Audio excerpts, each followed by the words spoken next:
ആമ്പിള്ളേർക്ക് പെണ്ണിനെ കിട്ടുന്നില്ല അല്ലേ? ഇപ്പോഴത്തെ പെൺകുട്ടികൾക്ക് എത്രമാത്രം അഹങ്കാര. ഒന്നൊന്നര ഡിമാൻഡ്സ്. ആ ഡിമാൻഡെല്ലാം കാക്കുമ്പോൾ ഒന്ന് കൊടുക്കാൻ തോന്നും അല്ലേ? എന്നാലും ഒരു 5-6 വർഷം മുമ്പ് എമ്മാതിരി ഡിമാൻഡ്സാണെന്നറിയോ ഈ ആമ്പിള്ളേർക്കൊക്കെ?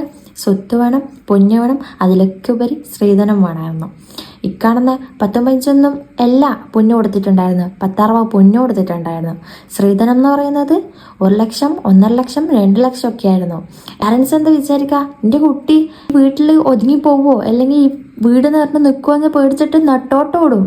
ഇന്ന് പെണ്ണിനെ കെട്ടിച്ചിടാന്ന് ചോദിച്ചിട്ട് ചെക്കൻ്റെ ആൾക്കാർ വരും. പക്ഷെ അന്ത കാലത്ത് ചെക്കനെ നേടിയിട്ട് അങ്ങോട്ടേക്ക് പോവുക. ഒരു 100 വീട്ടിലെങ്കിലും ഓരോ പാരൻസ് എന്ത് ചെയ്യും, കീനെ ഇറങ്ങി നിൽക്കേണ്ട വരും. എന്നാൽ പോലും ഇറങ്ങി കെട്ടും. ഇതൊക്കെ കൊടുത്തിട്ട് കെട്ടിച്ചാലും ആദ്യത്തെ കല്യാണമായിരിക്കുമോ? അല്ല, 2-3 കല്യാണം കഴിച്ചവരായിരിക്കും. അന്നത്തെ കണ്ണീരിനാണ് ഇന്നത്തെ ജനറേഷന്. അന്ന് സ്ത്രീധനം കൊടുത്തതിൻ്റെ പേരിൽ അല്ലെങ്കിൽ കുറച്ചൊക്കെ കുറഞ്ഞതിൻ്റെ പേരിൽ എത്രയോ സ്ത്രീകൾ പീഡനത്തിനെതിരായിട്ടുണ്ട്. ഇപ്പോഴും ആ പീഡനങ്ങൾ അനുഭവിക്കുന്ന എത്രയോ പേരുണ്ട്. ആരും തിരിഞ്ഞു നോക്കൂല. കല്യാണം കഴിച്ചിട്ടുണ്ടാവും, പക്ഷെ സ്ത്രീധനം കുറഞ്ഞതിൻ്റെ പേരിൽ മാപ്പിളിനെ വിടുന്നുണ്ടാവില്ല. മാപ്പിളുടെ വീട്ടുകാർ വിടുന്നുണ്ടാവില്ല. അത്രക്കും പീഡനങ്ങൾ അനുഭവിച്ച സ്ത്രീകളുണ്ടാവും. എത്രയോ പാരൻസ് കണ്ണീരിലായിട്ടുണ്ട്. ആ കണ്ണീരിനൊക്കെയാണ് ഇന്നത്തെ ജനറേഷന്.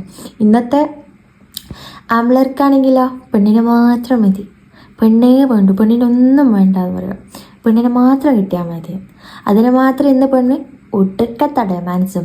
അതുകൊണ്ട് ഇപ്പോഴത്തെ ഗേൾസിൻ്റെ ഡിമാൻഡ്സിനെ പറ്റിയിട്ട് ആരും കുറ്റം പറയാൻ നിൽക്കേണ്ട. കാരണം അന്ന് അതിന് മാത്രം ഡിമാൻഡ്സ് ഉണ്ടായിരുന്നു ആൺകുട്ടികൾക്ക്. അപ്പം ശരി.